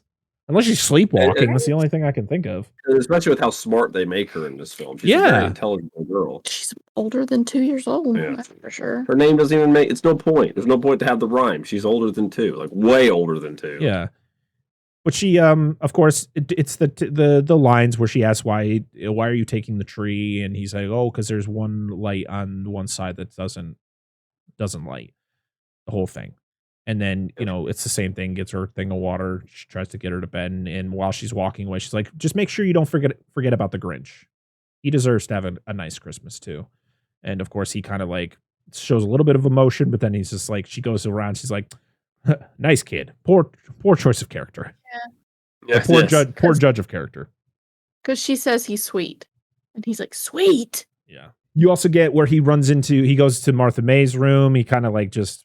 I don't know. Like I said, I don't think Martha May is a bad character. Like, I don't think she's a terrible person. She never answers the mayor. She doesn't take any of the stuff. But he goes into her room. He like sticks his tongue out at her. And then he goes to the mayor and the mayor puts Max's butt on his lips. Kiss that dog butt. And then he ties a rope to the end of his bed. And he tries. So it's all done. All ready to go back. And the sleigh dies, like it doesn't go up anymore, so he has to improvise. So he uses Max, and Max somehow pulls this very heavy sleigh up this very tall mountain. And he gets to the top. And he stands up there and waits for the aftermath, waits for all the Who's to come out and realize what has happened. Who. And the cop realizes, oh, we've been robbed. And that's the cop that has the rope strapped to the car that pulls the mayor out, pulls him into the middle of the square. The mayor is all pissed off because he knows it was the Grinch. Like there was no like, oh, I wonder who could have done this. No, the mayor knows it was the Grinch and immediately points his finger at Cindy Lou. Like, it's all your fault. If you didn't invite the Grinch, none of this would have happened. And finally, he sucks. And finally, Lou stands up for his daughter. He's like, finally, Jesus. Yeah. He's like, I don't care. I'm glad he took our presents away. It makes us appreciate this more. Yep. And the mayor's just so materialistic. He's just such a douche. Like he just sucks in so many ways. Christmas is more than just presents. It's about family. Cindy goes back up to Mount Crumpet again. Probably her parents don't even know that this is happening. Maybe keep an eye on your child. They're Lou and Betty. The Grinch. I mean, Cindy Lou went by herself way more than I would probably let my kids go. It's crazy. So the Grinch notices that Christmas came, even though he took everything away. And that's when the whole scene where he kind of is like, he realizes like Christmas is more than just this. Like Christmas, Christmas can be more than just gifts and all that stuff. And that's when you get the most painful way of him growing his heart 3 sizes.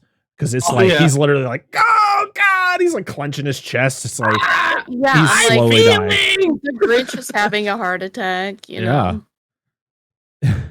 And he's crying and he's like telling Max. I love when he like tells Max he loves him. He comes over and he starts licking him. And he's just like, all right. We got to take things slow. So the Grinch cares and he comes, he needs to save the sleigh. And so he runs up there and he's like trying to get it so it doesn't fall off. And then he realizes like, well, I mean, if it falls, it's just presents until Cindy Lou's like, oh, hey. And he's like, what the fuck are you doing up there? Fuck, we gotta make. He's like, how do we make this movie have the same outcome as the original one without abandoning our materialistic concepts or overly materialistic concepts? Yeah. So this is when he gets the strength of three Grinches that picks up the sleigh, turns it around, and then they ride it down. And it's 10 Grinches plus 2. Oh, sorry. Listen, Whatever. I was already mad. This is the time where they changed the line that I noticed. It's when he starts hearing the sound, and he's like, what he heard wasn't sad, but it was supposed to be, it was glad, but they made it was happy. And I was like, why the fuck did you change that? Well, and this is about the time where I said he's the last Grinch, because when they say Jubilation? No, the roast beast. I said, that's his family. Yeah, they just hunted the Grinches down. They hunted the Grinches, and he's the last of them. Maybe that's why he doesn't like Who's Roast Beast. Yeah. That damn Who Hash. So Parker's like, fuck this. Just keep going. we thought too deep. So I also love the fact where before he goes up to save the sleigh, he's like laying in the snow, and he's just like, I have to save it. He's like, I care. What is the deal? So he saves the sleigh. They go down the hill, and I like, at first he's like skiing on the back of off the back of the sleigh. Then he's like flying through, lands on it. It's a cool ride down, and they get there, and Lou stands in front of it to stop it. And the whole thing where he admits to stealing Christmas, and and he says he's sorry, and the cop's just like, the mayor wants him to be arrested, but the cop's like, well, he said he was sorry, and it looks like everything's here, so what? I'm not going to arrest him. And the mayor just continues to be a douchebag. Yep. And as they're going down the thing though, and he lands after he's skiing, and he lands on the front of the sleigh, and she asks like how it is. He's like, she asks if are you okay, and she's like, yeah, the sun is shining and the powder is bitching. And I was like, okay. Does he really say that? Yeah. At least that's what the subtitle said. Said bitching. Okay. I love subtitles sometimes. They don't great. ever say what it really is. I mean, maybe that's what I don't know. It just seems really out of context. I know it's a PG movie. They could probably slip something. Well, yeah. But they can at least have one curse word. Weird. So you find out Martha is in love with the Grinch. So she tells the mayor that she doesn't want to marry him and she wants to be with the Grinch. You get the song at the end of the original story where they're all around the tree and they that thing. And the Grinch doesn't know any of the words. No, it's just which is great. Up. It's so good. I mean, why would he know it? He doesn't care. Yeah. He's trying to block that shit out. And they have the final feast up at his lair there, which I don't think that's how it worked. I don't think that's how it worked in the original story. I think it was in Whoville, but this one you could definitely tell was his cave. He has the vacuum. He can vacuum everybody up. Yeah, right. Yeah. What a ride that would have been. That would probably have been a lot of fun. And the whole thing where he asks, like, "Hey, does anybody want the gizzard? I do. Too bad it's mine." yeah. And that's it. That Gizzards is are good, by the way. the 2000 How the Grinch Stole Christmas. I love gizzards. So we didn't get a lot of comments on this movie, which is kind of surprising for me, but I did get a couple, which I will read off once I find them. Oh no! Please tell me Darren's one of them. Oh No, yeah. actually, Darren didn't leave any. That not nice son of a person. He said something about pulling his hair out while watching. Yeah, that was before. That was before when I talked about how we were going to be. You have to follow Twitter protocol. You have to comment in the correct. Yes, you got to comment in the thread that we post. Yeah, not just wherever the fuck you want. You can't go rogue. Everybody liked it. No one left us any comments on it, which hey, it is what it is. I'm not gonna force. Well, good. We can be the only. We can be the only negatives. We did get a couple, and a couple are some personal friends of mine. People that I've known far beyond doing this podcast. And my friend Nick said Jim Carrey the Jim Carrey version is an absolute classic. He's younger than me, so it's understandable that like this means a lot to him. Like this is a movie that he probably grew up with as a kid. And then I got to switch to my other account because, having more than one Instagram account. And these are Instagram comments. These are like our first Instagram comments, which is pretty wild. Nice. My friend Chris said, Jim Carrey's, Chris Gerard 13 on Instagram said, Jim Carrey's provided so many great quotes, memes, and GIFs, but the original is true Christmas nostalgia. So love for the both of them, which nothing wrong with that. Greatly appreciate them. Thank you so much, everybody, for liking and sharing our the posts.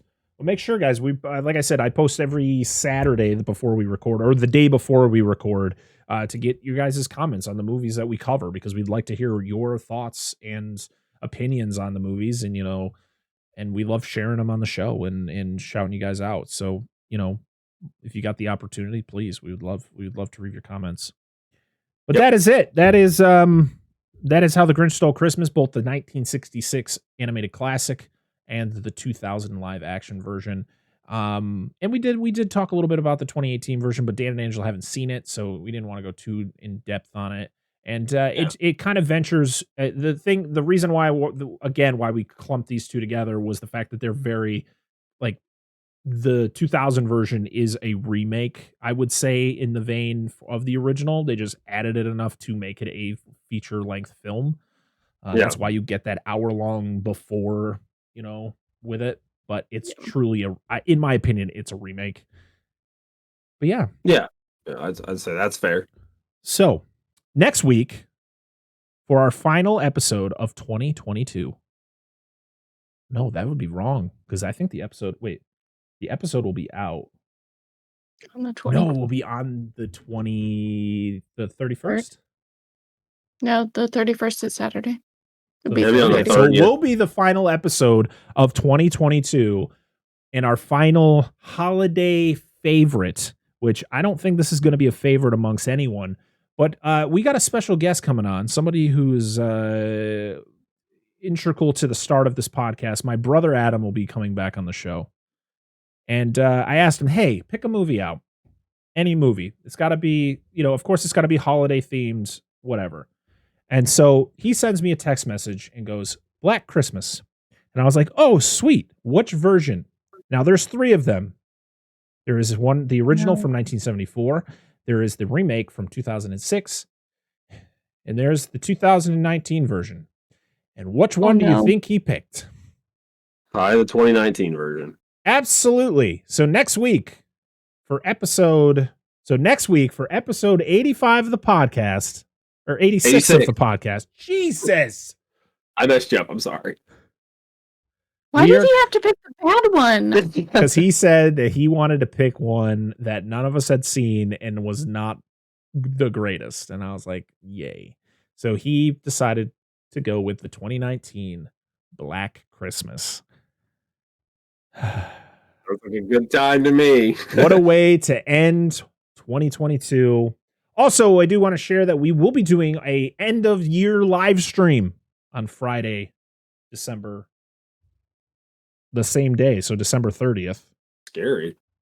That's going to be scary as fuck. We're going to be doing it on YouTube. We've been doing our live streams on Twitch, and just not a big fan of Twitch anymore. So we're going to be venturing to our YouTube channel and doing a lot more live streams on our monthly live streams on YouTube. So we're going to be doing it there. So yeah, on December 30th at 8:30 p.m. Eastern time, we're going to be sitting down. We're going to be talking about the year, all the episodes that we've covered over the year and things that we're looking forward to in 2023. Things that we're going to talk about and probably not end up doing, because I tend to do that a lot. I try to be like, we're going to do this, and then we never do it, like our Patreon. But yeah, we got a lot of things that we're planning on, and hopefully we can get most of those things accomplished in 2023. Getting guests on, maybe talking about some guests that we're possibly going to be having on in 2023. It's going to be a lot of fun. Yeah, we'll want to talk about. It's like I said, it's one of those things. Our live streams is just us sitting around, just having a conversation. It's not really, we don't like plan a lot of things. It's just us hanging out and talking. Yep. So very excited about that. So yeah, next week, Black Christmas 2019. So if you want to not be spoiled and know what the hell we're talking about, watch that movie. I think right now it's currently on Hulu. It's the edit. I think it's an edited version though, because it's an FX. It's on like FX movies or something like that. So it's usually like the TV cut. So I'm probably just gonna rent it. Yeah, that's what we're gonna do. I think there's a Blu-ray for like $11, but I don't know if I want to buy this movie. If I'm gonna buy a Black Christmas, I'm gonna buy the 1974 version. Absolutely, good one. Yeah, absolutely. The 2006 one is fun. It's just weird.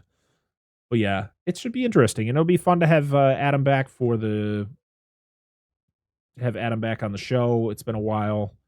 And yeah, I'm excited. It's crazy that another going to be okay, because he won't have his fridge with him. He better have his fucking refrigerator.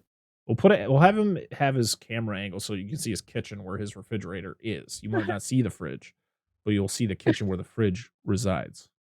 I just want to see his puppy. Whole separate feed. You're not going to see his puppy because his puppy lives with me. Oh.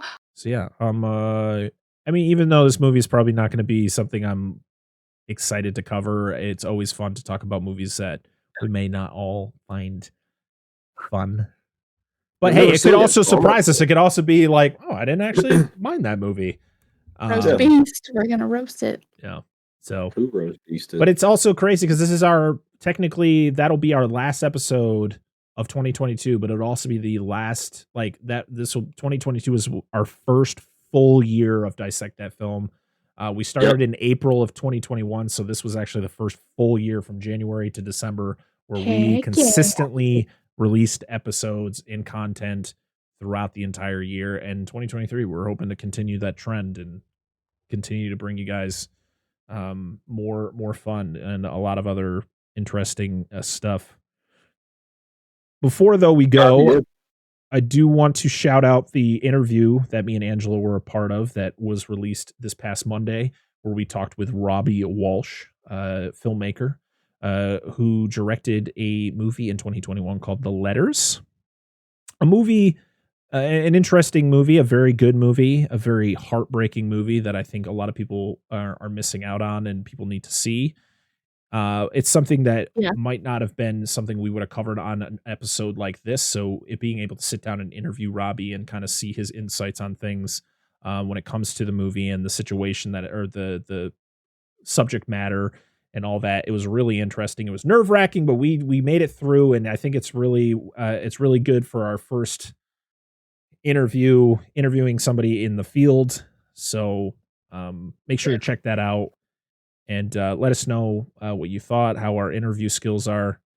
Like I said, it was our first go around, so it might not have been as perfect as we hope we can do in the future. But Robbie was a great, was a great guy to talk to, and hopefully we can get him back on the show down the road whenever he,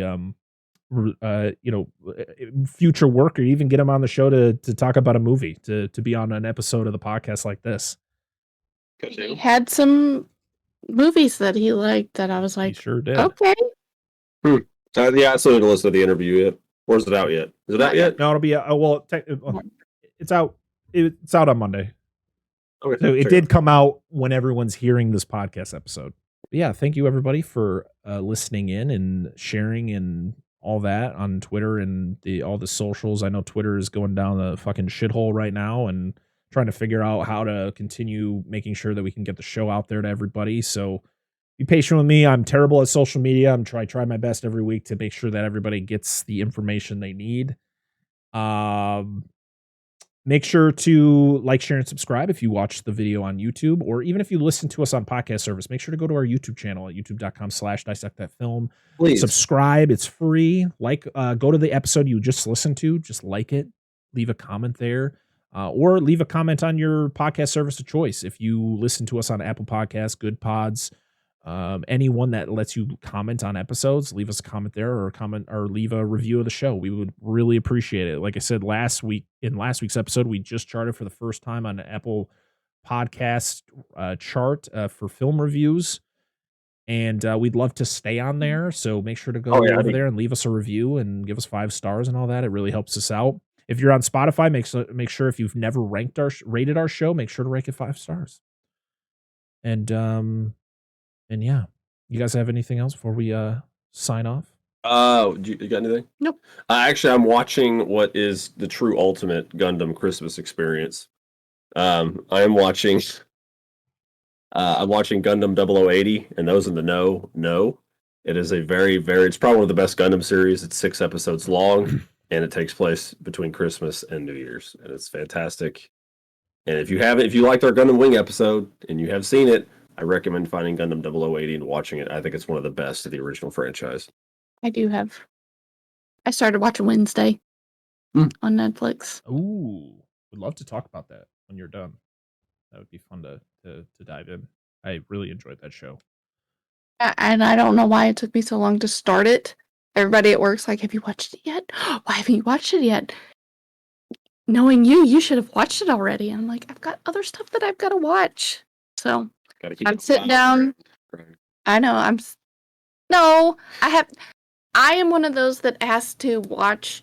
If I start a show, I want to finish it before I start a new one, because I don't want to watch a bunch of shows and get it mixed up. All right. So I finished Riverdale and I started it. So there you go. I started Wednesday today. Damn Riverdale punks. Oh. All right, everybody. Thank you so much for listening. Thank you so much for watching. We appreciate you all very much. But until next time, I am Brett Parker. That is Dan and Angela of DNA Gaming. We are Dissect That Film. This has been the Dissect That Film podcast. Merry Christmas. Yes. Merry Christmas. Happy holidays. Yeah. Happy Hanukkah. All that good stuff. Whatever you celebrate. Hope you all have a wonderful holiday season. Until next time, this has been episode 85 of the Dissect That Film podcast. Let's lead you out with some Grinch. And what happened then? Well, in Whoville they say that the Grinch's small heart grew 3 sizes that day. And the minute his heart didn't feel quite so tight, he whizzed with his load through the bright morning light, and he brought back the toys and the food for the feast. And he himself, the Grinch, carved the roast beast. We'll see you all again next time, everybody. Thank you so much.